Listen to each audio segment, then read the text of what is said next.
Why are you so skinny? Are you eating to get a sandwich or something? Hi, my name is Tjasa and welcome back to my channel, where I share my experiences and learnings about life for people who are listening with their hearts. So this may be a little bit weird for you people who have been following me for ages, since I have never filmed a video in English. This is my first time doing it. I'm really feeling English right now at the moment, and I just would like to reach a broader audience, and I have the confidence that most of you understand me. So today I'm gonna be talking about my body image, how I perceive my body, how I used to perceive it, how I perceive it now, where I'm going with my perception of myself from the inside and myself from the outside. So whatever the reasons, I used to perceive my body through glasses of perfectionism. I looked at my body and I saw mostly faults. I had quite a distorted image about my body, about myself, and I kind of zoomed in on everything I perceived wrong about my body. I looked at my arm and I saw, okay, so this shouldn't be here. These little rashes. I looked at my stretch marks on my legs and I noticed the thought, okay, this shouldn't be here, my skin should be clear. I noticed the cellulite on my body, and I said the same thing. So just these, little things, little bits of my body that I zoomed in on right away. I did not perceive my body as a whole. That was the way I was looking at myself, from the inside out. And then there's this other thing, right? There's this outside perception, outside feedback. So what people were commenting, what I heard from people saying about my body during the years I was growing up. And almost all my life I have been hearing, and still up to this point, I have been hearing comments on my weight. So my body type is, I'm thin. I have never had thickness. I have always been healthy. This is my constitution, this is my body type. But I have heard all through my childhood and my grown-up years still comments such as, why are you so skinny?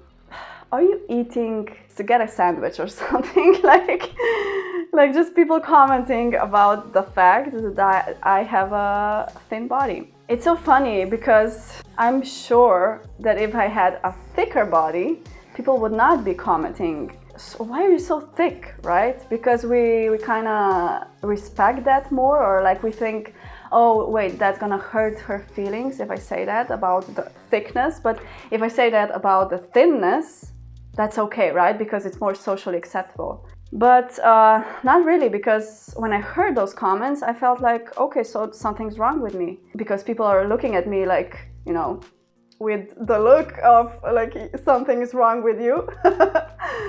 You should eat more.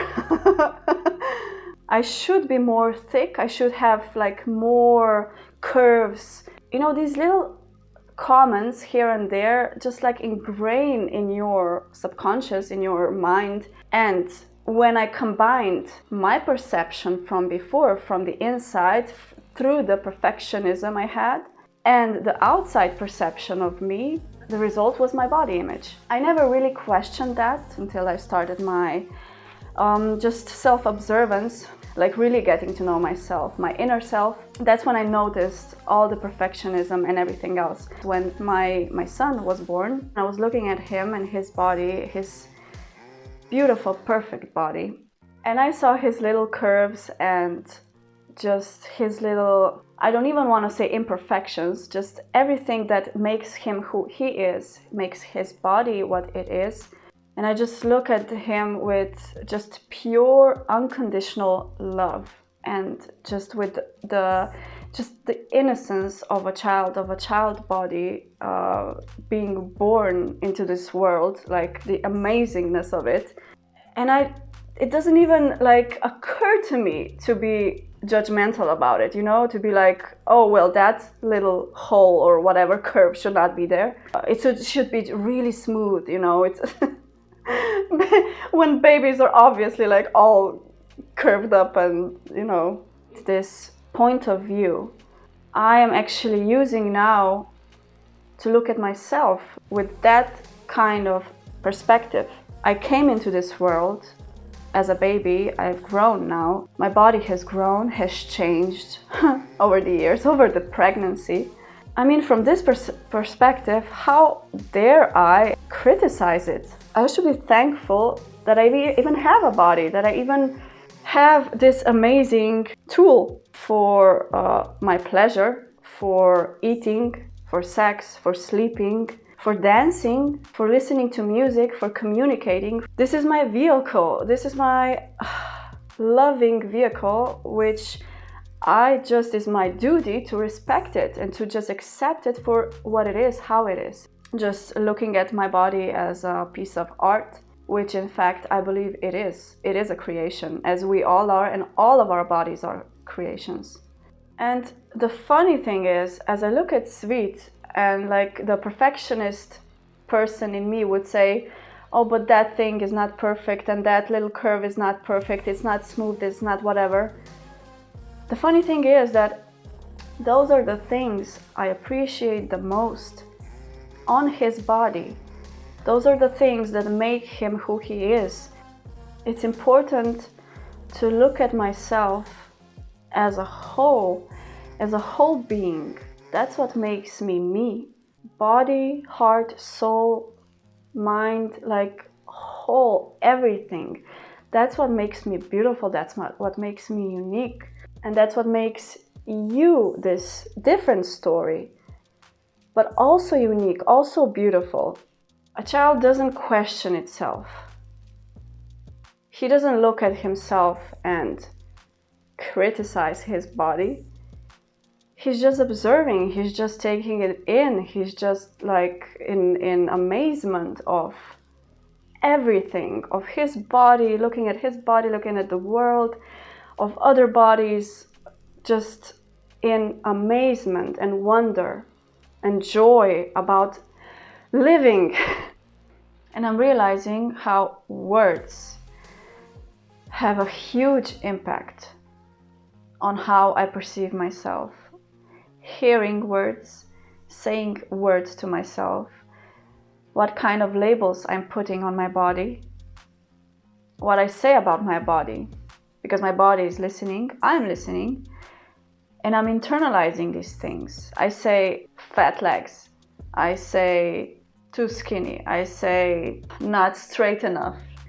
We say all sorts of things to our bodies and to other people's bodies without even realizing what we're doing.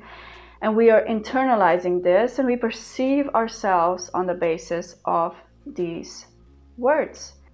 Being kind, talking about my body with kindness, gentleness, love.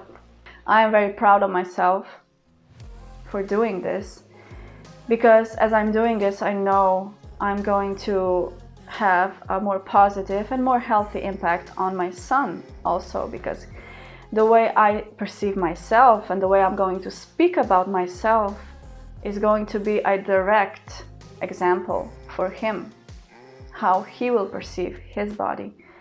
So I focus on being present with myself, on observing my thoughts, on observing things that are going on inside of me, loving myself in every way, with my words, with my actions, with my thoughts, as much as I can, cleaning myself of all the, judgments, of all the unconstructive, unhealthy. Being grateful. Thank you for being a part of this video. If you would like to see more of this type of content, you are very welcome to subscribe. If you have any constructive comments, you are very welcome to comment below, to like the video if you liked it. Thank you for being in my company. Have a wonderful day, and I'll see you next time. Bye bye.